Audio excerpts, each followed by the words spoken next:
तो जय हिंद साथियों, आज हम डीप फ्रीजर के कंप्लेन पर आए हुए थे जो कि वोल्टास का है और ये 550 लीटर इसकी कैपेसिटी है।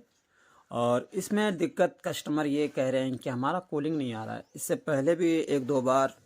टेक्नीशियन विज़िट किए हैं और हम भी आए तो सोचे कि चलो नॉर्मल तरीके से पहले चेक कर लें और उसके बाद जब हम चेक कर रहे थे तो थोड़ा सा हमें गंदगी भी महसूस हुई, थोड़ा सा दिक्कत भी महसूस हुआ कि ये है, लेकिन हमें लीकेज पता चल गया था कि यहाँ से लीकेज कर रहा है। तो इसको हम चेक इन करने के लिए इसको फाड़ दिए थे कि कैपलेरी से चेक इन है, ये पाइप से जो कूलिंग पाइप का लीकेज है, हम इसको फाड़ कर निकाल चुके थे। तो कैपलेरी इसका जो है वो डिफेक्टिव था, जिसकी वजह से हमने इसको फाड़ कर निकाला और उसको चेक किया। और आप लोग हमारे वीडियो में बने रहें और देखें कि हम किस तरीके से इसका काम कर रहे हैं। और ये परमानेंट इसका सॉल्यूशन हो चुका है, वो ऐसा हो गया है जो कि अब ये 3-4 साल आराम से झेल सकते हैं। जैसे कि अभी आप एक जगह और देखेंगे जो कि इसका लीकेज बहुत ही भयानक मिलता है और हम समझ गए थे कि एक लीकेज है, लेकिन इसके अंदर में 2 जगह लीकेज था और जिसकी वजह से बहुत जल्दी ही गैस निकल जाती है। तो सपोर्ट डेट अभी आप वीडियो में ऐसा देखेंगे जो कि अभी फ़िल्टर वगैरह ही हम रिमूव कर रहे हैं इससे, और उसके बाद रिमूव करने के बाद इसको बड़ी अच्छे तरीके से इसको हम फ्लैशिंग मारेंगे और फ्लैशिंग मारने के बाद हम इसमें जो है गैस डालकर इसका काम ओके करेंगे। लेकिन आप लोगों की जानकारी के हिसाब से मैं बताना चाहूँगा कि अगर आप डीप फ्रीजर का कंप्लेन देखना चाहते हैं और देखते हैं तो आप लोगों को मालूम होगी कि डीप फ्रीजर का जो है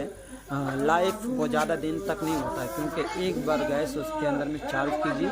और उसके बाद उसको उठाकर फेंक दीजिए कूड़े में। ये सभी टेक्नीशियन बताते हैं, लेकिन हमारा मानना ये है कि अगर कामयाबी करना चाहे टेक्नीशियन तो वो कामयाब कर सकते हैं, लेकिन उसमें कस्टमर भी उसके साथ खड़ा होना चाहिए कि भाई आपसे ही हम ठीक कराएंगे, लेकिन आप जहाँ से फाड़ोगे वो मेरा सही होना सिर्फ मानता है। अगर आप सही करके दे सकते हैं तो फिर हमारे डीप फ्रीजर को आप फाड़ कर चीर कर उसको ऑपरेशन करके उसको इधर से उधर करके आप उसको ठीक करके दे सकते हैं। तो फिलहाल हम इस चीज़ को ठीक कर चुके थे और उसके बाद इसमें हम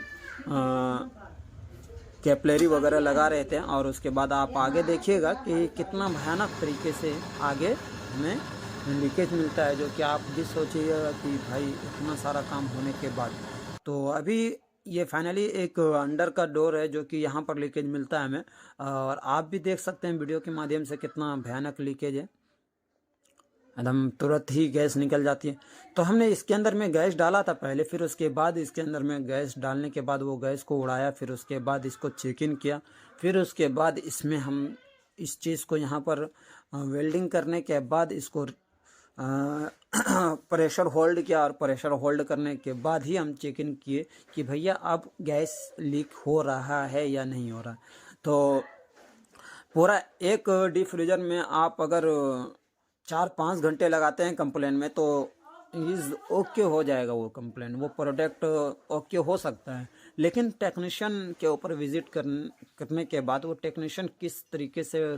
ट्रीट करते हैं कस्टमर को और कस्टमर भी उसको किस तरीके से ट्रीट करते हैं। ये जो कस्टमर है हमारा, ये हमारे जान पहचान के ही थे, लेकिन वो हमारे ऊपर पे बहुत ही भरोसा करके हमें बुलाए थे और उसके बाद उसने ये कहा कि भाई आपको जैसे ठीक करना चाहे, आप जिस तरीके से इसको ठीक करना चाहे, जहाँ फाड़ सकते हैं वहाँ फाड़िए, लेकिन हमारा बर्बाद नहीं होना चाहिए। हम इस चीज़ को यूज़ करना चाहते हैं तो हम इसको प्रेशर डाले थे। तो आप देख सकते हैं इस मोबाइल में भी 220 है और इसके अंदर में भी 220 के आसपास ही है, यानी मोबाइल के अंदर में भी 220। अब हम इसको थोड़ा सा पिनवाल का पिन वगैरह लगाकर इसको ये करेंगे, वैक्यूम पे लगाएंगे और वैक्यूम जब हो जाएगा तब आपको बताएंगे। लगभग वैक्यूम कम से कम डीप फ्रीजर में होनी चाहिए आधा घंटा, 45 मिनट, 25 मिनट से ऊपर होना चाहिए वैक्यूम। वो वैक्यूम करने से आपकी कूलिंग का जो है ना